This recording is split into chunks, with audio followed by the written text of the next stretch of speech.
4.6 Graphing from Point Slope Form. Today we are learning another formula. Yesterday we talked about y equals mx plus b. We also talked about standard form, which was ax plus by equals c. Today we're talking about point slope form. And it's a very literal name for this formula because this formula contains a point and a slope. Okay? The formula is y minus y1 equals m times x minus x1. And it looks very confusing, mostly because you have multiple x's and multiple y's, right? So let's kind of talk about what each of these things means. When we talk about slope, we know that slope is just m, right? And slope is still just m, right? So slope, let's go ahead and let's label that in here. Goes right there in front of the parentheses, right? That's where my slope goes. Now, I'm also going to have a point on a line, right? We're also going to have a point on the line. Now, notice this is not the y-intercept.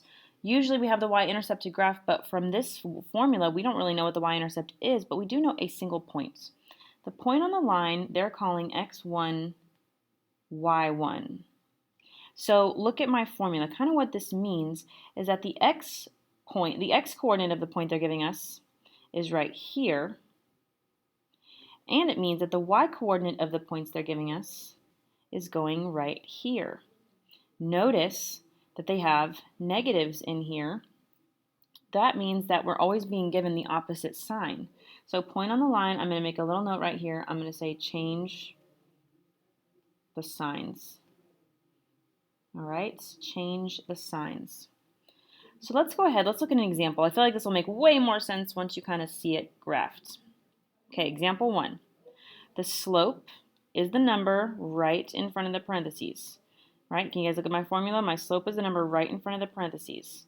So my slope is 3, and the point is the number with x, and then also the number with y. Okay? Now, we always change the signs. Remember, because of the negatives in the formula, they mean opposite. So we're not going to take, remember, don't forget, this is x, and this is y1. So we're going to take the opposite of 1, which is negative 1, and the opposite of negative 2, which is 2. Okay, again, guys, negative, let's see if I can color code here to help, right? The number that goes here are the x's and the y's from that equation. To graph, once you have a point and the slope, should be pretty simple, right? We're going to plot this point on the graph, negative 1, 2, which is right here. And then we're going to use our slope, which is 3. So we're going to go 3, let's see, I'll write it down here. Right, rise over run is 3. Let's put a 1 under it. So we're going to go up 3, right 1. We don't have any more space to go up. I could go down 3 and over 1, right? That's going to fall in line as well. And now you have everything you need to graph your line. And we're done. Okay, example 2. Here we go. My slope, again, super simple. Number in front of the parentheses. So my slope is 2. My point is the one that's more confusing when it's written like this. Remember, the number that's with x is the x term they want you to use, right? That's x1 they want you to use. That 2 goes here, but you got to change the sign. So negative 2. Okay? The number that's right there with y, right, y plus 1, is the y coordinate they want us to use. And we got to change the sign. We're going to throw down a negative 1. Okay? So my point is going to go at negative 2, negative 1, which is right here. And now I got to use my slope to get another point. Right? So my rise over run, my slope is 2, throw a 1 under it. Up 2, over 1. Up 2, over 1. Up 2, over 1. And now you have enough points to graph. Okay? Finally, example 3. All right, again, number in front of the parentheses is your slope. So my slope is 1/2. My xy points are given to me in a strange way, right? The number with x is my x coordinate. So that's going to be the opposite of negative 1, so positive 1. Don't forget to change those signs. All right, and then the number with y, in this case, I'm seeing a negative 2, so I'm going to use the opposite of negative 2, which is a positive 2.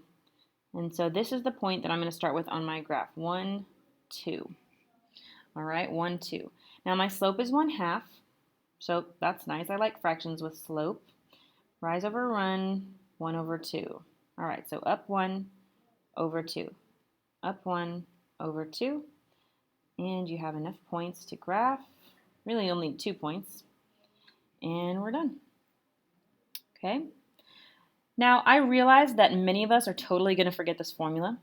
It's just going to happen. You have so many formulas to learn. So I really wanted to show you guys, what if you see something like this and you're like, what? I don't remember. Take a look at example 4. Let's say we do get something like this. Well, guys, if I have y equals mx plus b, right, which is slope-intercept form, then I know I can graph it, right? It's super easy if I have this form. So what we're going to do is we're going to just focus on getting y by itself, okay? Just like any problem, if I have parentheses, though, I can distribute. So I'm going to just go ahead and take care of those real quick. So I'm going to do 2 times x is 2x, and 2 times negative 5 is negative 10. The next thing I'm going to do is, I just remember what my goal, I want y by itself, so I just need to get rid of this 3 right here. So I guess I'll just subtract it. Make sure you subtract from the like term on the right side. You're left with y equals 2x, negative 10 minus 3 is negative 13. So you're graphing the line 2x minus 13. This is probably going to be way easier for a lot of us than trying to memorize the formula you just learned. However, if you like the formula we just learned, that also works. Okay, you have 3 or 4 formulas now that you can be graphing from. Again, choose the way that you like the best, or get good at all of them so you can always use the easiest one. It's probably the best way.